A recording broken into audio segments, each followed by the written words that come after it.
So, have you ever found yourself looking at house prices and just wondering why?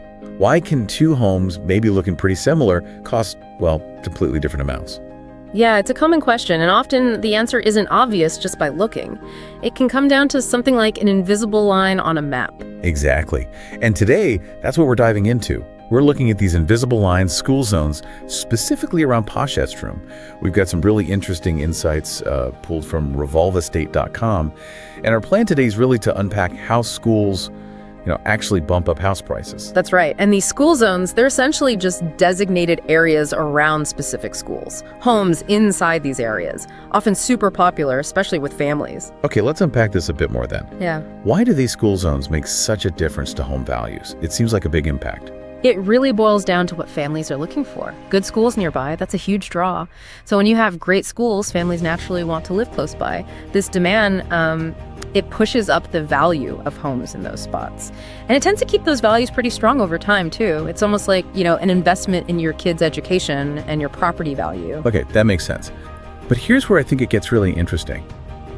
What actually makes a school zone good in the first place? It can't just be the school building or test scores, can it? No, you're right. It's definitely more than that. And what's fascinating from the data, like on revolvestate.com, is that it's a whole package deal. Sure, good academic reports, they're key. But it's also about things like having nice parks nearby, maybe a local library, just generally feeling safe, a place where kids can, thrive.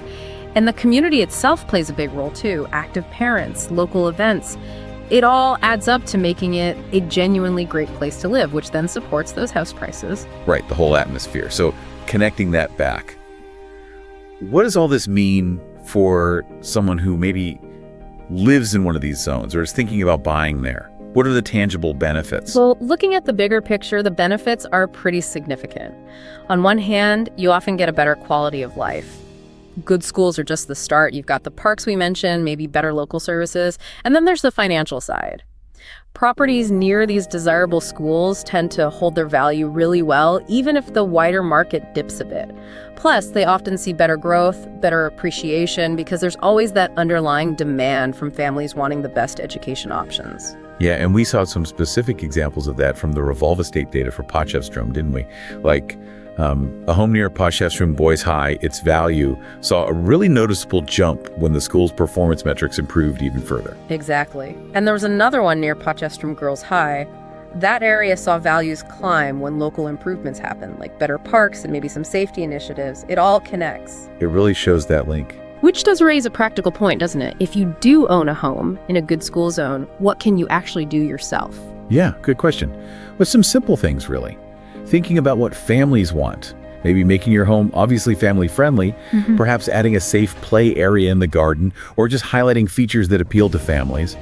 And beyond your own four walls, just getting involved helps. Supporting school events, maybe joining community cleanups. It sounds small, but it helps the whole neighborhood look and feel better, which, doesn't hurt property values either.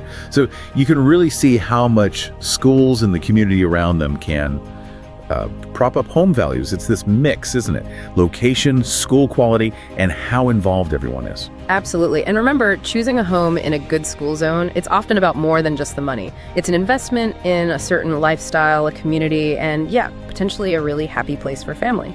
And just a reminder, a lot of our insights in those specific examples today came from the data available over at revolvestate.com. Definitely worth a look if you're interested in property trends. So here's something to maybe think about for yourselves. What about your own town, your own neighborhood? What makes your local schools special? And how do you think that might be quietly influencing the homes around them?